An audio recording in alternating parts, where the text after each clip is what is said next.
And that's the EC Director of Training, Dr. Strebo Kweku, there addressing the media on some issues that have come up. And you saw Dr. Bosman Osari's presence there as well at that particular press conference. Kojo, it does appear that a lot is happening as we speak, and we are hoping that we can get some immediate responses also from the police, especially on the Akwetiman situation that we are watching as we speak, and then also the Kwadaso incident. And my colleagues, Israel Laye and Elton Brobe, are on standby at the EC headquarters, and definitely they will bring us more on this particular Kwadaso situation, whether indeed these ballot papers that the NDC claims that intercepted is actually sample ballot or true ballot papers. These are things that we'll be looking into.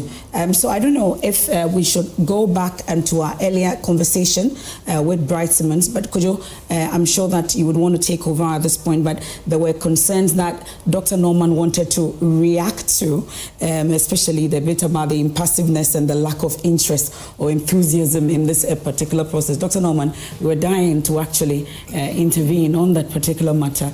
What exactly you disagree that people do not have interest in this particular elections? Yes, thank you very much. Bright Simmons is somebody I've admired for a long time, so I'm not criticizing him, only the statement that he made. I think Bright is speaking from a position of an intelligentsia, because when he says that the data about the governance and all of that, the economy wasn't there, I think... Sort of, you're referring to the middle class? The middle class. Addressing the middle class. Okay. I think that is not correct. Because I have followed particularly Alan Shomatin, John Mahama, and Baumia, and they have all been speaking, but the way John Mahama does it is that he reduces to the level of the average person. The price of kenke, the price of tomato, the price of this, the price of that.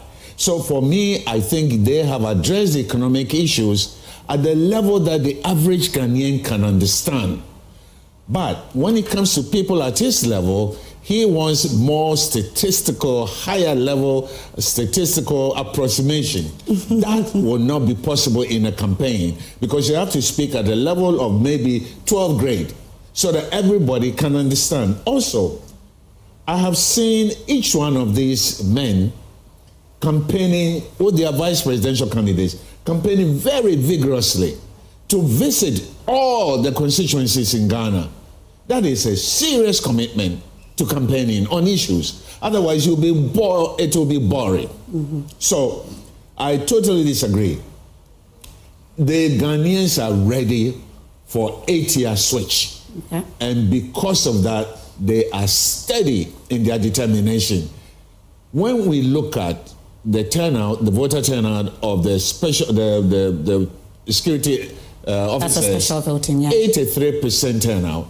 It is very commendable, very high, and I praise the EC for being able to organize that. You're looking at that kind of turnout for this particular election, and that's a case study. For the main one. I think it will reflect in the overall popular votes in Ghana.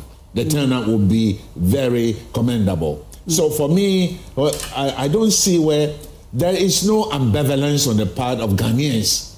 Just because they are not out there making noise doesn't mean they are ambivalent. And when ambivalence is low, interest is high, turnout will be high. So, Bright, my brother, relax. Ghanaians are ready for a change. Okay, well, there's a situation in Asakoko, LA, a polling station at Sechedumase, but of course, let me go to Kojo on this, and then I'm sure Bright is listening in on the concerns or the reactions that have coming from Dr. Norman on this. I was also itching that you would put the issues about polls, the number of polls we saw in the lead up to this particular election, and then he can box the two together, and then we can go to Sechedumase on this. Absolutely, MFA. And it's turning into a rather interesting banter between my studio and yours, and my guest and yours.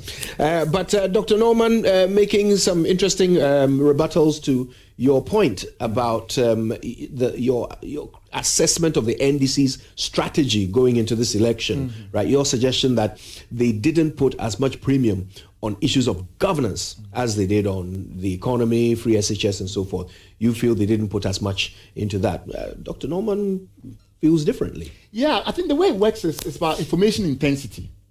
When it comes to things like the economic situation in the country, many people have a lived experience. You experience it yourself.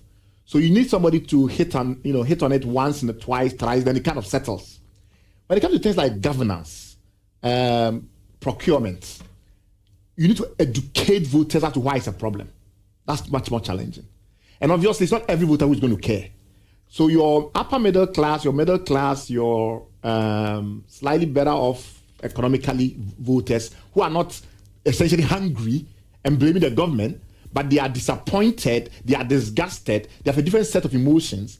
Those people need to be enlightened as to why a particular set of behaviors fall below a standard. So when you are communicating to the general public, you need to segment, but you have to spend more time on those who require education. Because for those people who are going to vote because the price of kenke is high, you just have to remind them the price of kenke is high. You don't spend 32 hours, in a 2-week cycle trying to explain that the price of kenke is high. But if you're trying to explain to someone, as we've been trying to do recently, that the current situation that we have at the airport, where e-gates have been launched as if it's something new, when the truth is that the World Bank had paid over $20 million.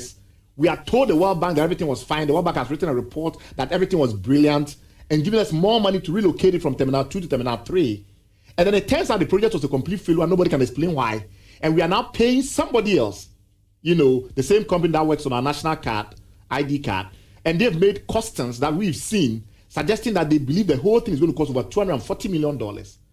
Look at how much time I'm taking to explain even to you, a very senior journalist in Ghana, all that element. We're going to spend at least an hour if I want to go into all those details. So if you don't spend more time there, and you make the assumption that because the average person cares about the price of kenke, so the bulk of your messaging should be around those things, I think you are mistaken. Why? Because the average person's information needs are minor.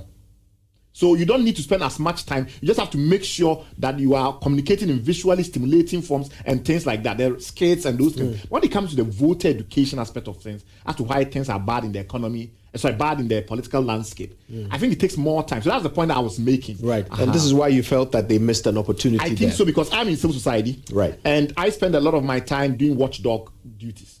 And when the MPP was in opposition, the MPP did a fantastic job amplifying the work that we did. There were times when you could discern what looked like collaboration.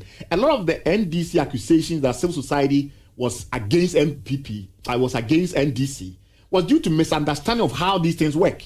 If I have a small audience of a few tens of thousands, and I put out some reports, and a politician who can reach 1 million people amplifies that, why would I not cooperate with that politician? It's just common sense.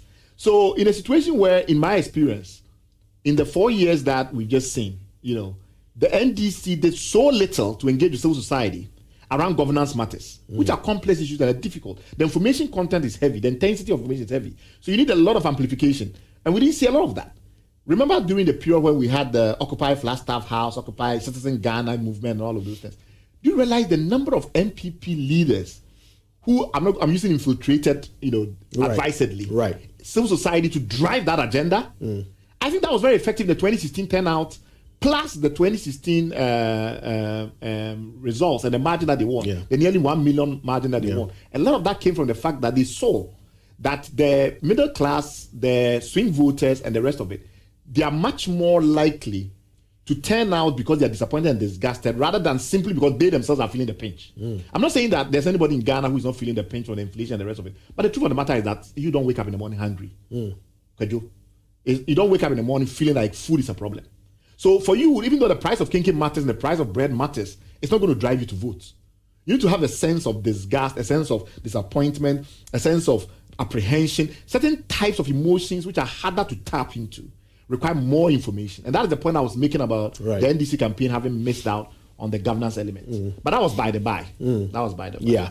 Well, it's made for some fascinating banter. I'll tell you what else.